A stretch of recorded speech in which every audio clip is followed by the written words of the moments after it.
चुन देने का मतलब थोड़ी होता है कि आप हर बार किसी लायक को चुनते हैं। सही बात है एकदम। और जो आपको शासन व्यवस्था को ऐसे भी समझना है कि कोई भी शासन व्यवस्था एक खास समय में एक ही बार के लिए लागू नहीं होती है, ये एक यात्रा होती है। करेक्ट। तो ये यात्रा में अपनी कमियों से जूझते हुए बेहतरी की तरफ जाती है, जिसको हमारे प्रधानमंत्री बदतरी की तरफ ले गए।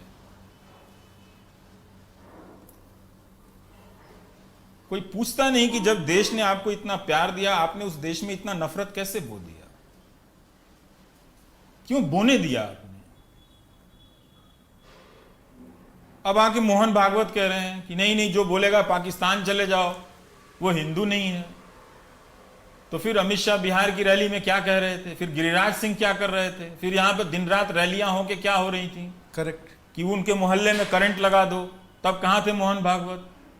तो पूरी बातचीत का आधार यह है कि जनता भूल गई है तो अब इसको ऐसे बेवकूफ बनाते हैं, जनता आप भूल गए तो ऐसे बेवकूफ बनाते हो। बना लीजिए भाई, आपके पास अडानी का जहाज है, पैसा है, ताकत है, सब है, तो आप ही बनाएंगे ना बेवकूफ, और कौन बनाएगा। अडानी ने तो मुझे अपना हेलीकॉप्टर भी नहीं दिया है, देना चाहिए था।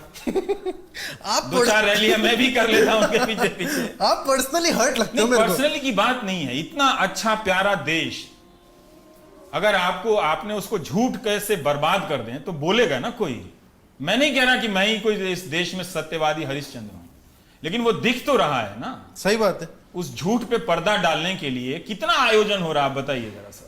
इस कोरोना के समय में लोग मर रहे थे, उनकी तैयारी ना करने की वजह से लोग तड़प के मर गए, और अब यूपी में जाके कह रहे हैं कि ये अभूतपूर्व काम था। इससे बड़ा झूठ कोई बोल सकता है?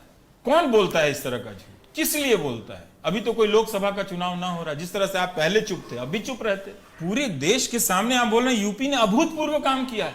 तो अगर आपको यह लगता है कि बोलने वाले को जेल में ही बंद कर देना है, जाके ठोकाना है, पिटवा देना है समर्थकों से, तो भाई ठीक है, सबको चुप रहो, मत बोलो, इन्हीं को बोलने दो। फिर एक दिन यह भी हेडलाइन छप जाएगी कि जो लोग मरे उनकी अपनी गलती थी, हम तो चुनाव प्रचार कर रहे थे, ये तो मेरा अपना काम था। तो इसलिए आप उस रेफरेंस से नहीं बच सकते। जो बर्बादी है ना, वो आपके द्वारा या मेरी किसी भी बात से, मेरी किसी भी किताब, मेरी किसी भी फिल्म, मेरी किसी भी कविता से कहीं ज्यादा है। आप किसी कविता पे बात करें, फिल्म पे बात करें, खाने पे बात करें, आपको उस बर्बादी पे लौटकर आना ही पड़ेगा। इन सपनों के लिए लोग सेलुलर जेल में जाकर नहीं मरे थे, और इन चीजों के लिए लोगों ने फांसी पे जाकर नहीं चढ़े थे, इसलिए कि हम इस स्थिति में हो जाएंगे कि कोई बोल देगा 84 साल का आदमी जो 4 कदम नहीं चल सकता, उसको ये देश की अदालत और एनआईए जैसी संस्था अगर जमानत का विरोध करती है, जमानत नहीं दे सकी, वो मर गया, लानत है। शर्म आनी चाहिए लोगों को। इसका मतलब यह है कि इस देश में ना हीरो है, ना नायक है, ना कोई सुपरस्टार है। सारे लोग डरपोक भरे पड़े हैं। इसलिए मैं बार बार कह रहा था कि किसी को सुपरस्टार मत कहिए, है नहीं कोई इस देश में। इस देश में कोई नायक नहीं है, कोई हीरो नहीं है, कोई नेता नहीं है। नेता होता तो खड़ा होकर बोलता कि यह गलत बात है, जाने दो, मेरी आलोचना करते हैं, छोड़ दो, 84 साल की उम्र के हैं। वो क्या कर लेते? इस दिल्ली दंगे में एक आदमी की आंख में गोली लगी है, पुलिस एफआईआर नहीं करती, और 3 लड़कियों को दंगे के आरोप में लगा के उनको बंद कर दिया आपने, और चूंकि वो बाहर ना आ सके आपने यूएपीए लगाया। ये कौन बोलेगा? ठीक है, आज 10 साल इनके डर से कोई नहीं बोलेगा, लेकिन क्या यह देश हमेशा के लिए नहीं बोलेगा? तब तो फिर हमें यह यकीन करना पड़ेगा कि 5000 साल की इसकी यात्रा ही नहीं है, जो मैं करने के लिए तैयार नहीं हूं। इस वक्त में आपका होना, हमारा होना, यह कहीं से महत्वपूर्ण नहीं है। महत्वपूर्ण है कि इस दौर में इतना झूठ कैसे हो गया, और उस झूठ को आप इसलिए नहीं, आप यहां चुप थे, आप वहां चुप थे, इससे आप उसको नहीं झुठला सकते उन बातों को। इसलिए मैं कहता हूं कि दुनिया के इतिहास में इतना झूठ कभी नहीं बोला गया होगा सरकार की तरफ से, और इतनी क्रूरता कभी हिंदुस्तान की हुकूमत ने, किसी भी हुकूमत ने इतनी क्रूरता कभी नहीं बरती होगी। क्या आसान है कि हार्वर्ड से पढ़ने वाली सुधा भारद्वाज आकर आपको लगता है कि वो ईमेल पे देश के खिलाफ युद्ध करने के लिए वो षड्यंत्र रचेंगी? कोई इतना बेवकूफ बैठा हुआ है? और आप 2 साल से क्या कर रहे हैं कि अभी तक आपके पास फुल प्रूफ कोई प्रमाण नहीं है, आप सिर्फ जमानत का विरोध किए जा रहे हैं। दुनिया में सवाल उठ रहे हैं आपकी ये रह गया। सारा पैसा आपने स्टेडियम बुक करके, अपने लोगों को जमा करके, उनको कम्युनल बना के, लोगों को ले आके अपना हाहाकारी किया आपने। सारा पैसा फूंका आपने इमेज बनाने के लिए, ताकि गांव को लगे कि दुनिया में इनका नाम हो गया है। और अब जब दुनिया में सवाल उठ रहे हैं तो हिंदी के अखबार में छपने नहीं दे रहे हैं कहीं पे। तो लोगों को अंधेरे में रखकर आप अपने घर में उजाला करना चाहते हैं, तो मुबारक हो आपको। तो आप डरा दीजिए, सिक्योरिटी वापस ले लीजिए, जो करना है कीजिए।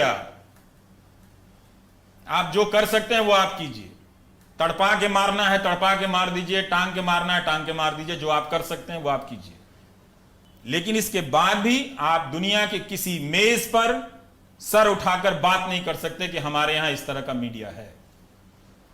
करना भी पड़ेगा तो हम ही लोगों का नाम लेना पड़ेगा। आप जाएंगे कहां पर? आप एक पत्रकार के मरने पर अगर आपने शोक नहीं व्यक्त किया, इसका मतलब है कि आप में दम नहीं है उतना, वो उदारता नहीं है। इतना वक्त लग गया आपको, और आप इंसानियत मानवता की बात करते हैं। भाषण तो कोई भी लिख देगा, तो भाषण में आप हर दूसरे लाइन में मानवता का इस्तेमाल करते हैं। ये मानवता है? कोई वहां पर रिपोर्टिंग करते हुए, अब वो तो मैं जाके लोगों ने कहा आप तालिबान को नहीं बोल रहे, आप जाके गूगल सर्च कीजिए, खबरें छपी हुई हैं कि तालिबान से बैक चैनल पे मीटिंग कर रहे हैं ये, और फिर खंडन भी कर रहे हैं। तो आपने हासिल क्या किया? इस देश को, इस समाज को, जो भी था, इसकी बहुत सारी समस्याएं थी, आज भी हैं, लेकिन ये व्हाट्सएप से इस तरह के मैसेजेस को फीड करके आपने समाज को अच्छा बनाया क्या?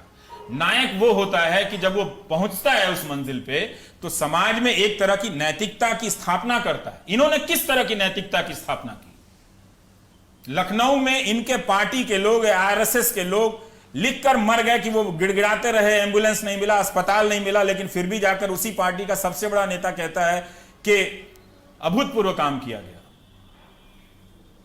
क्या ये इनकी नैतिकता है? जब इनको इतिहास ने मौका दिया, इतना बड़ा मौका दिया, तो ये नैतिकता कायम की जा रही है। तो इसलिए ये देश जो है, ये नायक और नेतृत्व विहीन देश है। और ये अच्छा है कि अब कोई नायक ना हो, कोई नेतृत्व ना हो, लोग खुद से सक्षम होना सीखें, नागरिक होना सीखें। ये बहुत लंबी लड़ाई है, इसका कोई फिनिश प्रोडक्ट नहीं होता। करेक्ट, सही बात। हम भी बहुत बार फेल करेंगे, आप भी बहुत बार फेल करेंगे, लेकिन चलना इसी रास्ते पे, दूसरा कोई रास्ता नहीं है। आप 4 लड़कों को झूठ